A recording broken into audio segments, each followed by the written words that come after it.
Welcome to this month's Market Update. I'm joined today by Philip Naylor, Principal Consultant with Frontier. Hi there, Phil. Hey Wayne, how you going?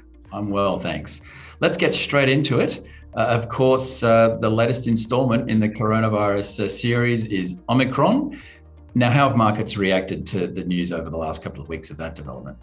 Yeah, it certainly has been one of the key global developments, the emergence of Omicron. Look, it's still, at the time of filming this at least, still very early days in terms of what we know about the variant of the virus. The data that we do see does suggest that Omicron, is a bit higher in terms of its transmissibility compared to other variants, and we're seeing that in data showing that where Omicron is present, it is sort of taking over compared to other variants. But what we don't know, which is still very early days, is about what's the severity like of this type of version of the virus compared to others, and again we don't know that yet. But of course, markets have reacted to the emergence of it, and we've seen share markets around the world come off between 0.5% and 1.5% over the last month.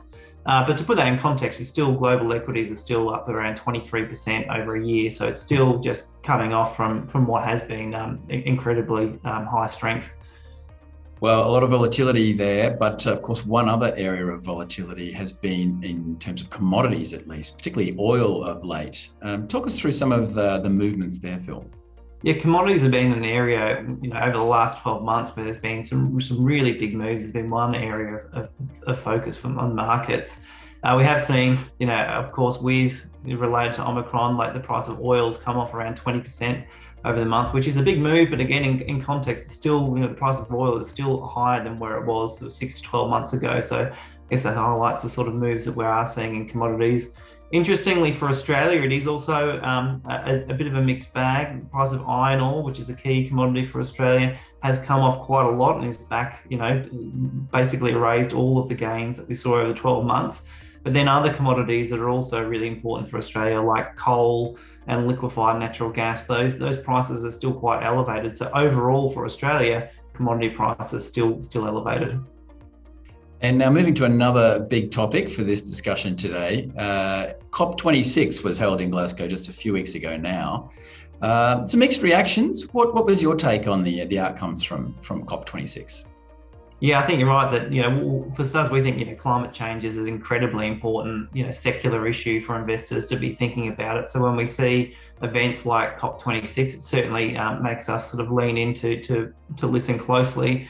And I think you're right that the reactions are, and we would agree that it is a bit of a mixed bag. And certainly we saw, some, announcements by countries towards sort of upgrading policies and goals, which is a real positive sign. But also, clearly some people more disappointed that there wasn't stronger agreement on some things.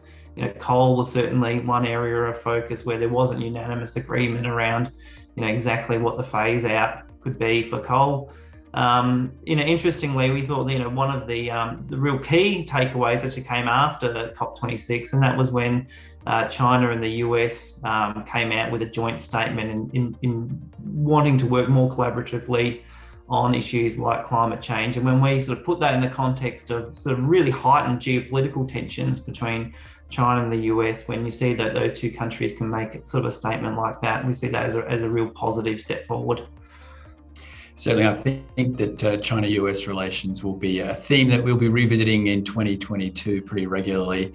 Thanks, Phil, for our update today, and thanks to you for watching.